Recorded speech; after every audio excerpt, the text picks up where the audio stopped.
Vectors are widely used in engineering. Quantities such as acceleration, velocity, and force have a value, of course, but they usually have a direction as well. And in that case, we need vectors. Thankfully, MATLAB is built with the ability to handle vectors very easily. So after introducing vectors in physics, we'll use MATLAB to help us find the location of a robot using vectors. Now specifically in physics, we have two different types of quantities. One is a scalar, which means there is only one single number. But a vector quantity has both a magnitude and a direction in space.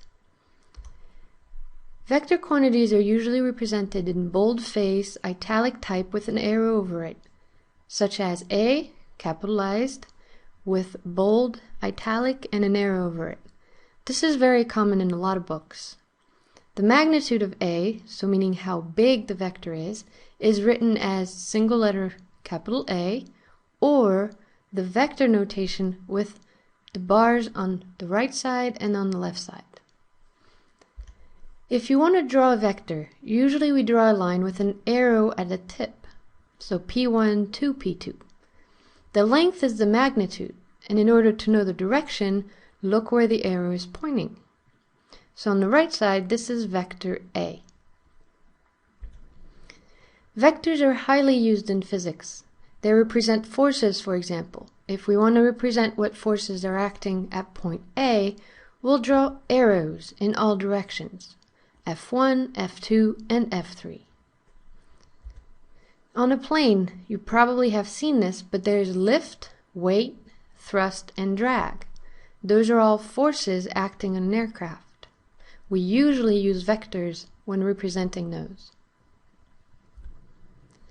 Now as far as giving values or writing vectors and giving the magnitude, we usually refer to unit vectors. Those are tiny little vectors in the x and y direction that have a unit of 1.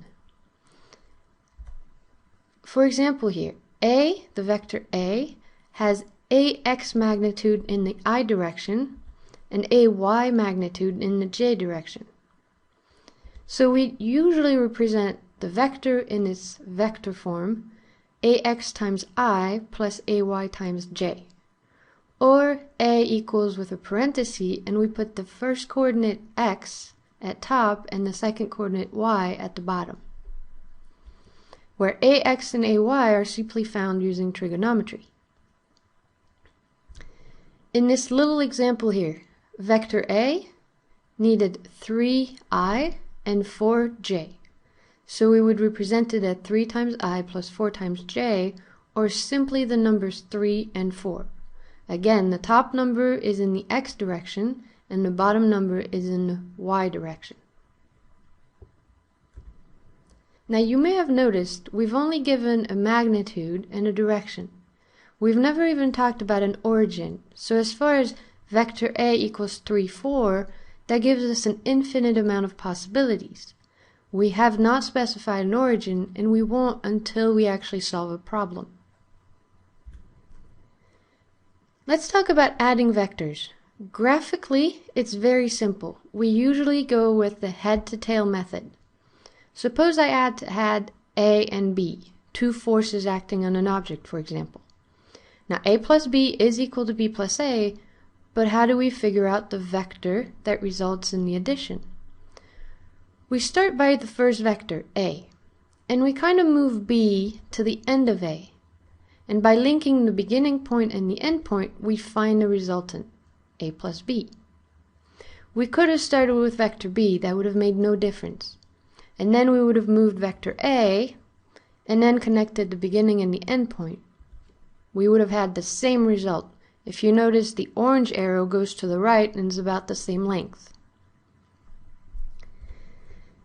Mathematically, it's a matter of adding the x component and the y component.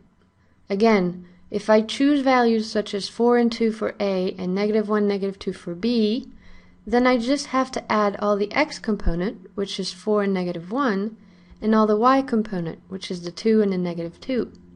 So that gives us a vector. The result is a vector, 3 units to the right and 0 unit in the y direction. And you can look at the drawing, it looks accurate. The y direction, there is none. Now vectors, again, can be very helpful to solve problems.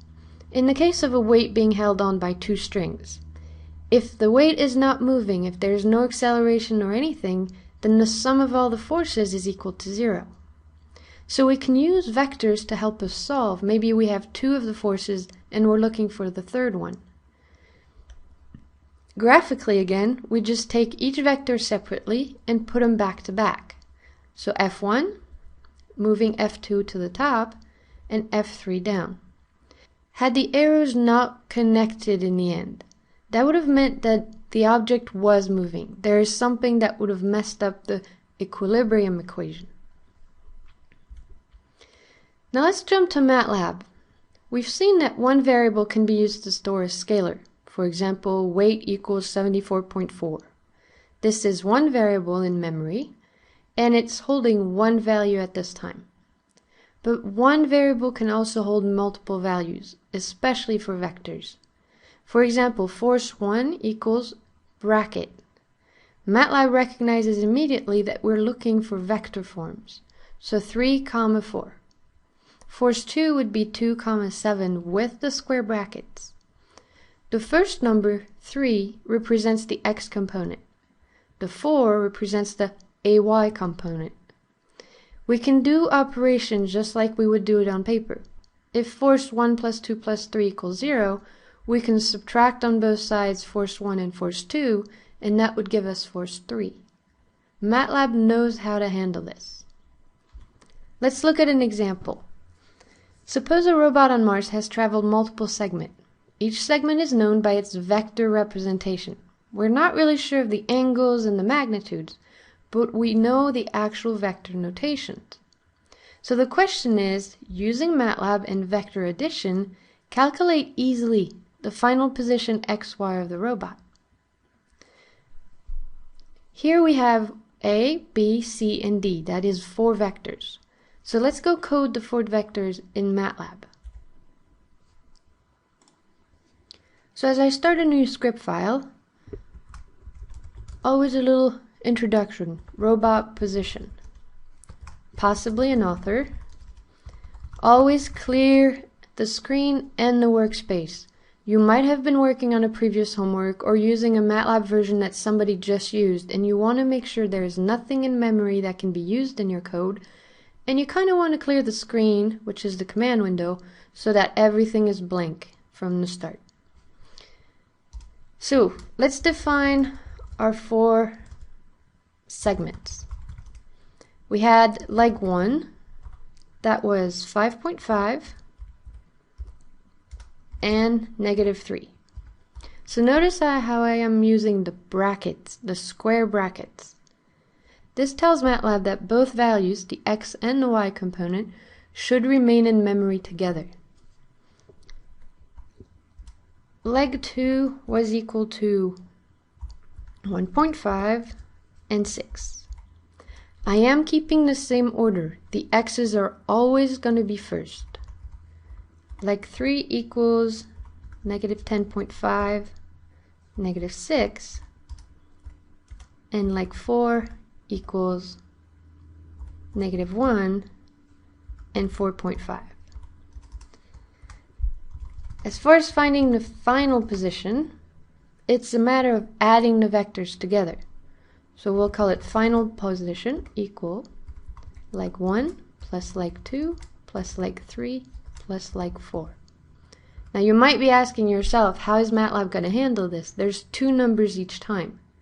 Is MATLAB going to add all the numbers together? Is MATLAB going to add all the x's and then add all the y's? How does MATLAB figure out what to do? So let's run this. Give it a name, all robot position.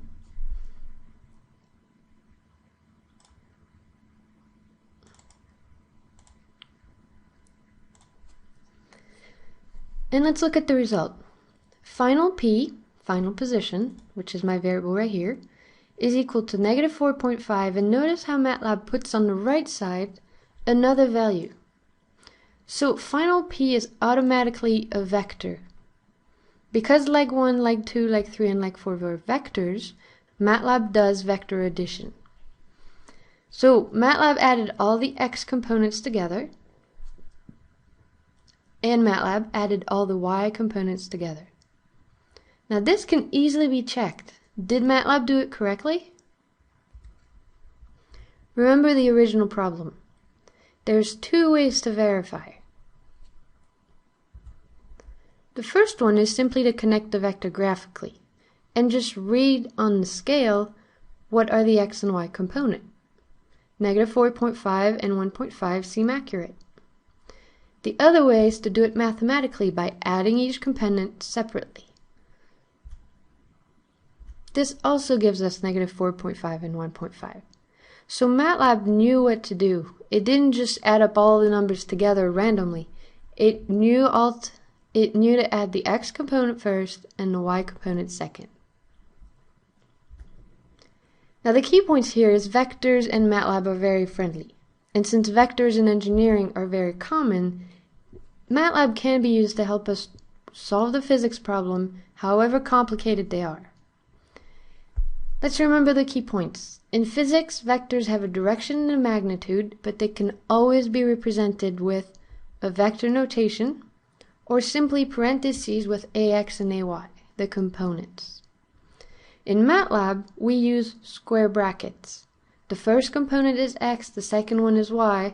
There can even be a third component if one day we choose to do three-dimensional work. MATLAB knows the rules of vector addition and subtraction. It is, remember after all, a powerful calculator.